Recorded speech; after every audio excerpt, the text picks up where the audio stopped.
নমস্কাৰ বন্ধুসকল, অসম বনাম হায়দৰাবাদৰ মাজত অনুষ্ঠিত হোৱা মেচখনত অসম টিমে জয় লাভ কৰিবলৈ সক্ষম হয়। এই মেচত ৰিয়ান পৰাগে বলেৰে সৈতেই হওক নাইবা বেটৰে সৈতেই হওক অতি সুন্দৰ পাৰফৰ্মেঞ্চ কৰিবলৈ সক্ষম হৈছে আৰু লগতে গকুল শৰ্মা, সৌৰাপম আৰু আকাশদ্বীপ গুপ্তায়ো অতি সুন্দৰ পাৰফৰ্মেঞ্চ কৰিবলৈ সক্ষম হৈছে। তো সেইখন ভিডিঅ'ত বিস্তাৰিতভাৱে আলোচনা কৰিম। কাই কিমান ৰান সংগ্ৰহ কৰিলে, কাই কিমান উইকেট পালে, তো সকলো আপোনালোকক দেখুৱাম। তাৰ আগতে আপোনালোকৰ ওচৰত এটাই ভিডিঅ'টোক লাইক কৰি চেনেলটো ছাবস্ক্ৰাইব কৰিবলৈ নাপাহৰিব। চেনেলটো ছাবস্ক্ৰাইব কৰিলে আগতীয়াকৈ ভিডিঅ'সমূহ উপভোগ কৰিব পাৰিব। আৰু অসম টিমে ছেকেণ্ড ইনিংছত 252 ৰানত অল আউট হয় আৰু ছেকেণ্ড ইনিংছত হায়দৰাবাদ টিমে 231 ৰানতে অল আউট হয়।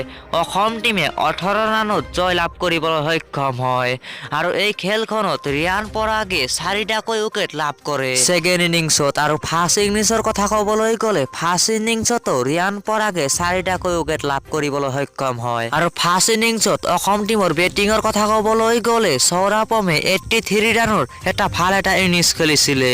তাৰপিছত গকুল শৰ্মায়ো 24 ৰান কৰিছিলে আৰু শিৱ শংকৰ ৰয়ে 25 ৰানৰ এটা ইনিংছ খেলিবলৈ সক্ষম হয় আৰু ৰিয়ান পৰাগে মাত্ৰ 10 ৰান কৰিবলৈ সক্ষম হৈছিলে। আৰু ছেকেণ্ড ইনিংছত ৰিয়ান পৰাগে 78 ৰানৰ ভাল এটা ইনিংছ খেলিবলৈ সক্ষম হৈছে। আৰু বলিঙৰ কথা ক'বলৈ গ'লে ফাৰ্ষ্ট ইনিংছৰ কথা ক'বলৈ গ'লে মুক্তাৰ হুছেইনে 3টাকৈ উইকেট লাভ কৰে 22 ৰান দি আৰু সুনীলে 13 অভাৰ বল কৰি 1টা উইকেট লাভ কৰে।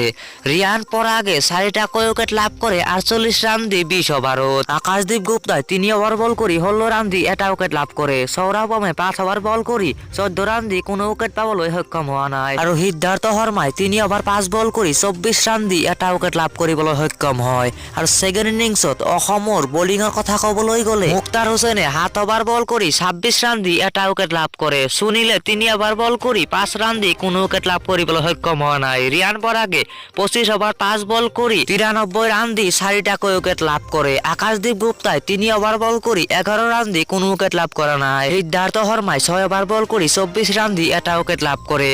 সৌৰাপমে 12 অভাৰ বল কৰি 49 ৰান দি 2টা উইকেট লাভ কৰে আৰু গকুল শৰ্মাই 5 অভাৰ বল কৰি 23 ৰান দি 2টাকৈ উইকেট লাভ কৰে। তো এয়া আছিল ভিডিঅ'খনত। কেনে লাগিলে কমেণ্ট কৰি জনাব, ভাল লাগিলে লাইক কৰিব আৰু চেনেলটো ছাবস্ক্ৰাইব কৰি বেল আইকনটো বজাবলৈ নাপাহৰিব।